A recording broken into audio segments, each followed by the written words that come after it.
हमारी कहानी है लालची बहू। रोज 7 बजे उठने वाली टीना आज सुबह जल्दी ही उठ गई। फटाफट अपना काम निपटा करके अपना सामान पैक करने में लगी हुई थी। इतने में उसकी नजर पलंग पर सोते हुए पति रवि पर पड़ी। उसे देखते ही मन बड़बड़ाई, इन्हें तो कोई चिंता ही नहीं है, कुंभकर्ण की तरह सो रहे हैं। बस ऐसे लगा कि कभी किसी का चीज का फायदा नहीं उठा पाते। बड़बड़ाती हुई कि रवि को पूरी तरह झकझोर दिया। अब कोई गहरी नींद में आपको इस तरह से झकझोर दे तो क्या होगा, इसलिए रवि फटाफट उठा। क्या हुआ, सब ठीक तो है ना? परेशान क्यों हो रहे हो? ऐसे क्यों जगा रही हो मुझे? अरे तुम्हें कुछ होश भी है क्या नहीं? सुबह के 7 बजने को आए, फटाफट मुझे स्टेशन छोड़ आओ ताकि मैं सुबह वाली ट्रेन ही पकड़ लूं। जनरल में जगह जाएगा, पर जा कहाँ रही हो? मैं मम्मी जी पापा जी के पास बड़े घर जा रही हूँ। उसकी बात सुन करके रवि ने हड़बड़ा कर अपना फोन उठाया और फोन को चेक करते हुए पूछा, क्यों, क्या हो गया? सब कुछ ठीक तो है ना? उसकी बात सुन करके टीना झुलझुला कर बोली, अरे हद करते हो तुम भी। इस मोबाइल में क्या रखा है जिसे उठाकर चेक कर रहे हो? सब कुछ ठीक है, तुम्हें याद नहीं है क्या? पापा का रिटायरमेंट होने का वाला है, वो भी 10 दिन बाद, इसलिए मुझे वहाँ जाना है। क्या पागलपन है ये? तुमसे एक दिन तो वहाँ रुकते नहीं बनता। जब वहाँ जाती हो तो एक दिन में ही तो मेरा जीना दुश्वार कर देती हो, और तुम 10 दिन के लिए आने की बात कर रही हो। रवि ने झुझोल कर बोला, अरे 10 दिन नहीं, पूरे 15 दिन रुकने वाली हूँ मैं वहाँ। टीना की बात सुन करके रवि हैरान होकर उसे देखने लगा। आज सूरज कौन सी दिशा से उगा है? बड़े घर के नाम पर चिढ़ने वाली टीना आज खुद वहां जाने को तैयार हो रही है। बात तो जरूर कुछ न कुछ बड़ी है, क्योंकि छोटी मोटी बातों के लिए ये तैयार होने वाली नहीं है। अरे तुम 15 दिन के लिए जाओगी तो यहाँ घर कौन संभालेगा? और मोहित को भी तो स्कूल है, उसकी छुट्टियाँ नहीं हो जाएगी। मुझे तो इतने दिन के छुट्टियाँ मिलने से नहीं रहा। रवि की बात सुनकर के टीना पलट कर बोली, अरे मोहित तो अभी दूसरे क्लास में ही है, क्या फर्क पड़ता है? 15 दिन की छुट्टियाँ हो जाएंगी तो कौन सा उसका यूपीएससी क्लियर नहीं होगा? और तुम्हें छुट्टी लेने की जरूरत क्या है? जब पापा जी का रिटायरमेंट होगा उसके 1-2 दिन पहले छुट्टी लेकर आ जाना। कुछ दिन की ही तो बात है, एडजस्ट कर लेना। टीना की बात सुन करके रवि बिस्तर से उठ खड़ा हुआ और मुंह हाथ धो करके कपड़े चेंज करके फटाफट टीना और बेटे मोहित को लेकर के कार से स्टेशन छोड़ने के लिए निकला। टीना बार बार घड़ी की तरफ देखे जा रही थी, कहीं पहुंचने में लेट न हो जाए। पर रवि को ये सब बहुत अजीब लग रहे थे कि आज ही टीना को बड़े घर यानी अपने ससुराल जाना क्यों है, जिसे बड़े घर के नाम से टीना चिढ़ती थी। उसे बड़े घर में जाने के लिए आज एक पैर पर खड़ी है। रवि के माता पिता जिस घर में रहते थे उसे बड़ा घर कहा जाता था। उसके साथ उसके बड़े भैया भाभी और उनके 2 जुड़वा बेटे रहते थे। संयुक्त परिवार था, सब लोग मिलजुल कर रहते थे। पिता सरकारी नौकरी में थे जो 10 दिन बाद रिटायर होने वाले थे, पर टीना कभी भी उन लोगों के साथ एडजस्ट नहीं कर पाई। वो तो शादी के 10 दिन बाद ही रवि के साथ आ गए थे।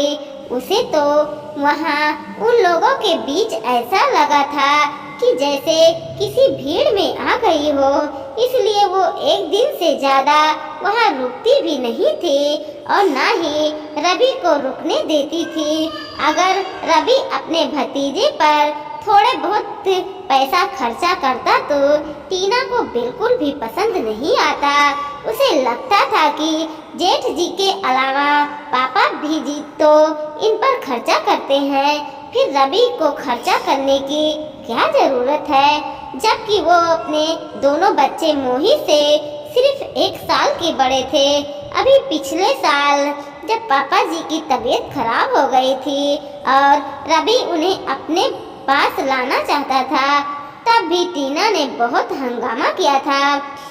मुझसे नहीं होगा, किसी की सेवा चाकरी यहाँ लेकर आने से की क्या जरूरत नहीं है, वहाँ पर भी तो जेठानी जी सब कुछ संभाल रही है ना, फिर यहाँ लाने की क्या जरूरत है। अगर उन्हें यहाँ लेकर आए तो मैं अपने माँ के घर चली जाऊंगी। अरे कैसी बातें कर रही हो, मानता हूँ कि भैया भाभी पापा को बहुत अच्छे से संभाल रहे हैं, पर इसका मतलब यह थोड़ा ना है कि मैं अपनी जिम्मेदारी से पीछे हट जाऊं। उन्होंने तो कुछ नहीं कहा, पर मैं भी तो बेटा हूँ, थोड़ा बहुत सेवा हमें भी तो करनी चाहिए। इतना ही शौक चढ़ा है सेवा करने का तो वहीं जाकर कर लो, मुझसे तो नहीं हो पाएगा। 2 टूक जवाब देकर टीना ने बात को खत्म कर दिया था तो रवि मोहित को अपने साथ बड़े घर लाने को तैयार हो गया था। तब भी टीना ने रवि का खाना दुश्वार कर दिया था।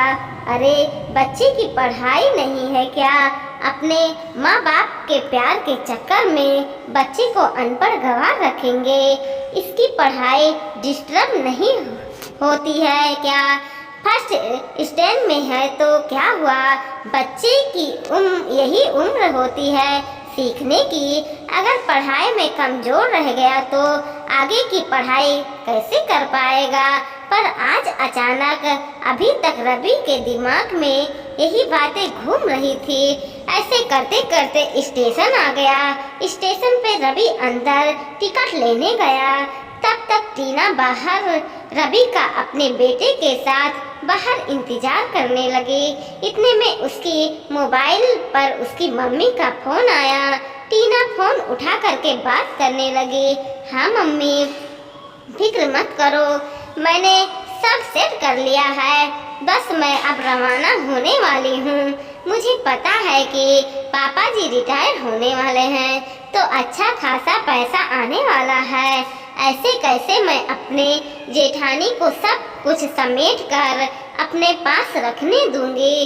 इसलिए तो वो रहती है उनके पास, पर मैं भी कम नहीं हूँ। बस आप अपनी बेटी पर भरोसा कीजिए। टीना जब मोबाइल पर बात कर रही थी तो उसे ये भी नहीं पता चला कि रवि उसके पीछे आकर खड़ा हो चुका है। फोन रखकर टीना पलटी तो रवि को देखकर टीना के चेहरे की हवाइयाँ उड़ गई।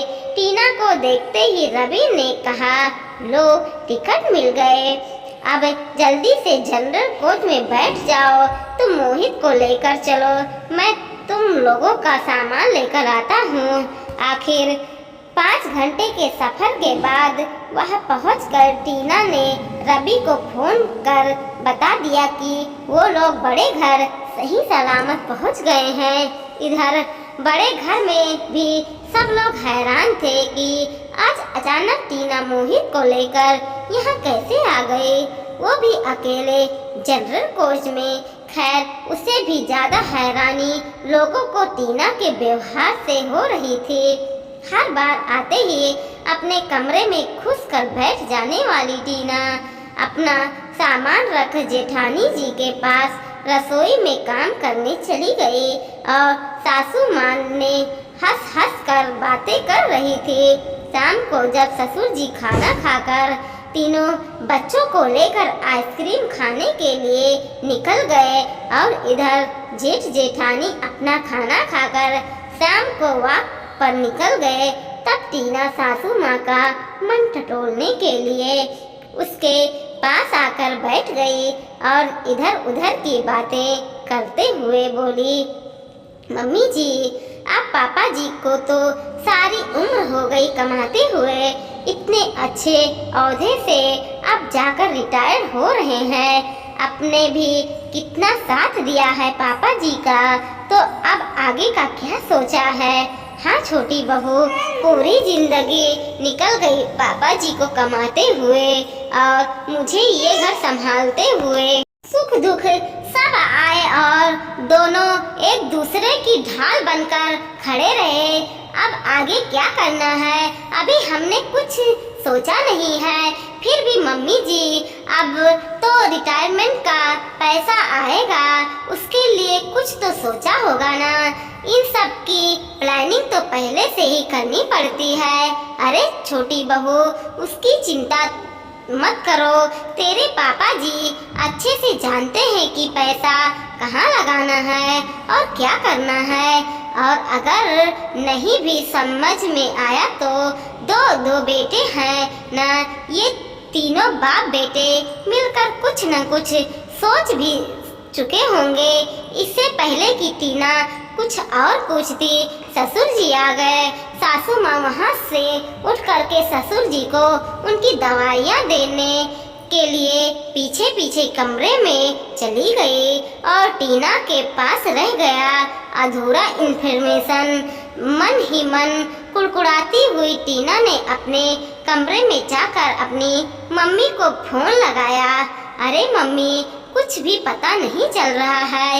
ये सासू माँ भी ना जितनी सीधी दिखती है उतनी सीधी है नहीं। मेरे सामने तो कुछ और सीक्रेट नहीं खोलना चाहती।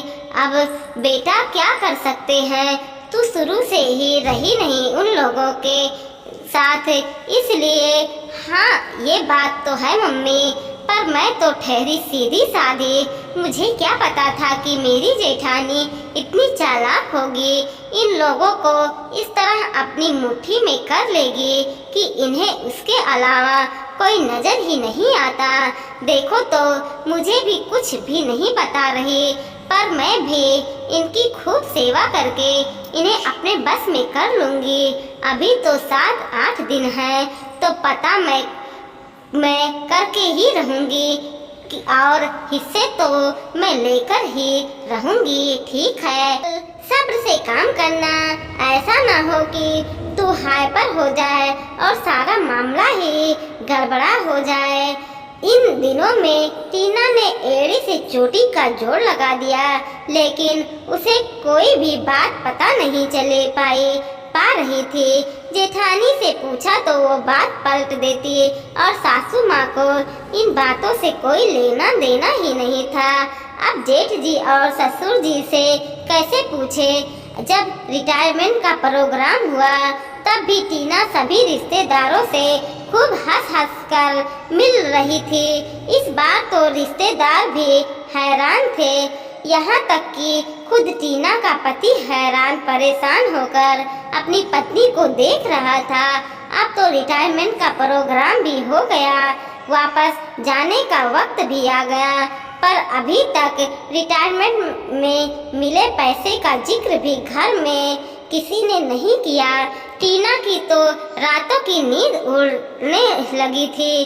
जिस दिन रवि और टीना को रवाना होना था उसके एक दिन पहले ससुर जी ने अपने दोनों बेटे और बहू को अपने कमरे में बुलाया और उसे कहा, बच्चों, ये तुम लोगों की मेहनत थी कि देखो रिटायरमेंट का प्रोग्राम कितना अच्छा हुआ है, लेकिन लोगों ने कितने प्यारे प्यारे गिफ्ट दिए हैं हमें। अब एक गिफ्ट मैं अपने तरफ से तुम्हारी माँ को देना चाहता हूँ। देखो बेटा, मैंने अपनी पूरी जिंदगी कमाने में ही निकाल दी और तुम्हारी माँ के घर की जिम्मेदारियों में अब हम चैन से सुकून से वो हर काम करना चाहते हैं जो हमारे लिए कभी सपना होता था।